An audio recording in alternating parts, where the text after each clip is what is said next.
মুহাম্মদ আমরা বলি সাল্লাল্লাহু আলাইহি ওয়াসাল্লাম। পরীক্ষা হলো তোমার হাতে যে কয়টা খেজুরের বিচি আছে, তুমি যদি সত্যিকারের আল্লাহ রাসূল হও, তুমি যদি সত্যিকারের নবী হও, তুমি এখন এই হাতে আটকে যাওয়া বিচি এই জমিনে লাগাবে, সঙ্গে সঙ্গে জমিন থেকে একটা চারা হবে, চারা থেকে গাছ হবে, গাছ হবে, সেই গাছের মধ্যে ফল আসবে, ফল পাকবে, সেই পাকা ফল আমরা খাবো। তারপরে আমরা তোমার সালমানকে আমরা ছেড়ে দেব। আরো আসছে কোন সুবহানাল্লাহ। প্রিয় ভাইরা আমার, দিনের নবী সাল্লাল্লাহু আলাইহি ওয়াসাল্লাম আবু বকরকে বললেন, আবু বকর রাদিয়াল্লাহু তাআলা আনহু, তুমি যাও একটা কোদাল নিয়ে আসো।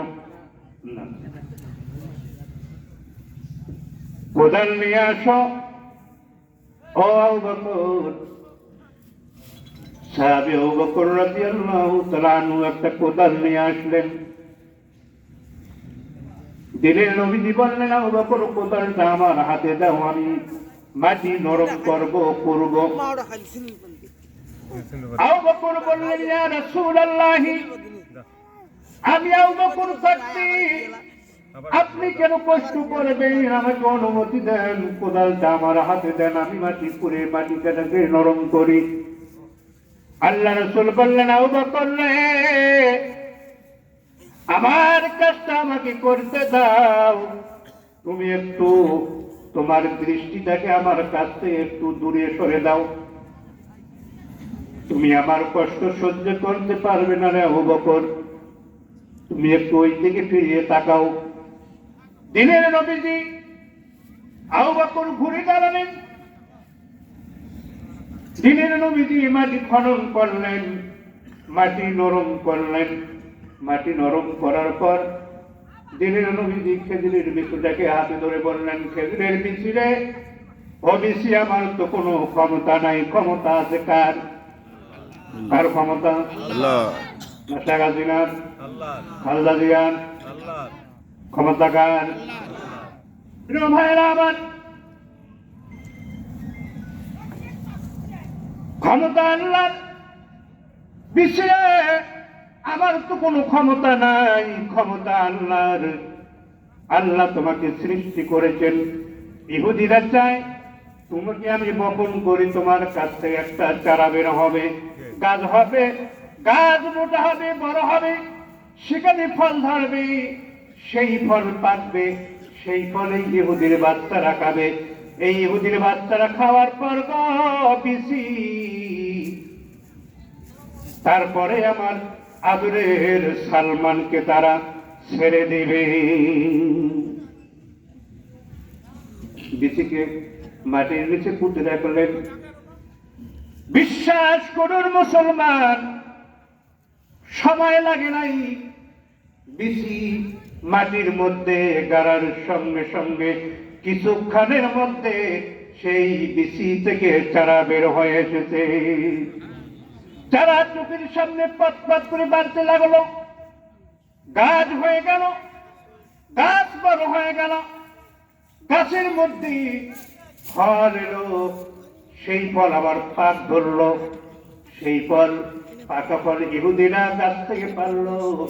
গাছ থেকে পারার পর ইহুদিরা বসে বসে সেই ফল, সেই খেজুর খাওয়া শুরু করে দিল।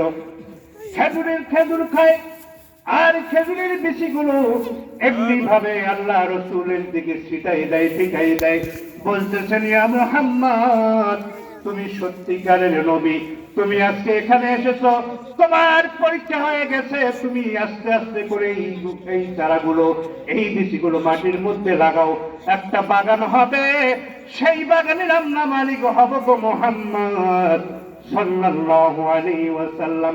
তারপরে আমি তোমাকে, তোমার সালমানকে আমি ছেড়ে দেব। প্রিয় ভাইরা আমার, দিনের নবীজি, ইহুদিরা খেজুর খায়, খেজুরের বিচি আল্লাহ রসুলের দিকে ঢেল মারে, আল্লাহ রসুল সেই বিচি কুড়ায়, আর মাটির নিচে মাটি নরম করে একটা করে খেজুর সেখানে লাগাইতে বিশাল বড় একটা খেজুরের বাগান হয়ে গেল। খেজুরের বাগানের মধ্যখানে দিনের নবীজি দাঁড়িয়ে এমনি তোলে হাত তুলে আল্লাহর কাছে দোয়া করছেন, আল্লাহ পৃথিবীতে অনেক বাগান আছে, যেই বাগানগুলো 100 বছর 200 বছর পর সেই বাগান নষ্ট হয়ে যায়, গাছ মরে যায়, বাগান ধ্বংস হয়ে যায়। আমি তোমার বন্ধু, তোমার দোস্ত, আমি এই সালমানের জন্য এই বাগানটা আমি লাগিয়ে দিলাম ইহুদিদের জন্য। ইহুদিরা খাবে গো আল্লাহ, এই বাগানের জন্য তোমার কাছে আমি ফরিয়াদ জানাই, দোয়া করি, এই বাগান যেন কিয়ামত পর্যন্ত একটি গাছও ধ্বংস হয়ে না যায়। আরো জোরে বলেন সুবহানাল্লাহ। সেই বাগানের আমি নামকরণ রেখে দিলাম, এই বাগানের নাম হবে সালমান বাগান। লা ইলাহা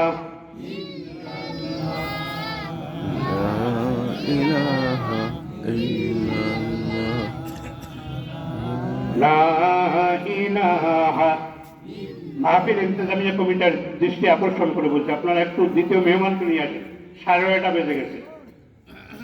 লা ইলাহা লা ইলাহা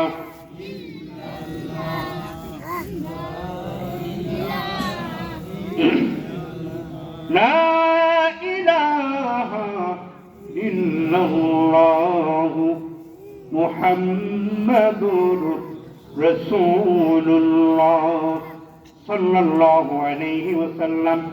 প্রিয় ভাইরা, আমাকে নামাজের বিষয়ে কিছু কথা বলার জন্য বলা হয়েছে। আর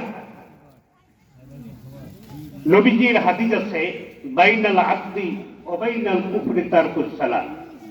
একজন মুসলমান আর একজন মুশরিকের মধ্যে, একজন কাফিরের মধ্যে পার্থক্য হচ্ছে নামাজ। বলুন তো কি? যে ব্যক্তি নামাজ পড়ে না, আজান হলে মসজিদে যায় না, নামাজ পড়ে না, সে ব্যক্তি, বিশ্বাস করুন ভাইরা আমার বাবাজিরা, সে ব্যক্তি একথা বলে দাবি করতে পারবে না আমি একজন মুসলমান। একথা বলার তার কোনো অধিকার নেই। আমি যদি নিজেকে বলতে পারি যে আমি একজন মুসলিম, তাহলে সর্বপ্রথম শর্ত হচ্ছে আজান হলেই আমাকে নামাজ পড়তে হবে। তাই আজকের এই জান্নাত বাগ জামে মসজিদের উদ্যোগে যে তাফসীর মাহফিল, এই তাফসীর মাহফিলে আমি সকলের কাছে আবেদন করতেছি, অনুরোধ করতেছি, আজ থেকে আমরা নিয়ত করি আল্লাহ যেন যে কয়দিন আমাদেরকে হায়াত দান করে, আল্লাহ যেন তার এই ঘর, এই মসজিদে আজান হলে আমরা যাতে মসজিদে এসে নামাজ পড়তে পারি, এবং মহিলা মা বোনেরা যারা আছেন আজান হলে আপনারা বাড়িতেই নামাজ পড়বেন। আমাদেরকে যেন আল্লাহ তৌফিক দান করে, শেষ নিঃশ্বাস ত্যাগ করা পর্যন্ত আমরা যেন আল্লাহর হুকুম, এই হুকুমকে বাস্তবায়ন করতে পারি। আল্লাহ যেন তৌফিক দান করে। সকলে বলে আল্লাহুম্মা আমিন। ওয়া আখির দাওয়ানা আনিল হামদুলিল্লাহি রাব্বিল আলামিন। আসসালামু আলাইকুম ওয়া রাহমাতুল্লাহি ওয়া বারাকাতুহু।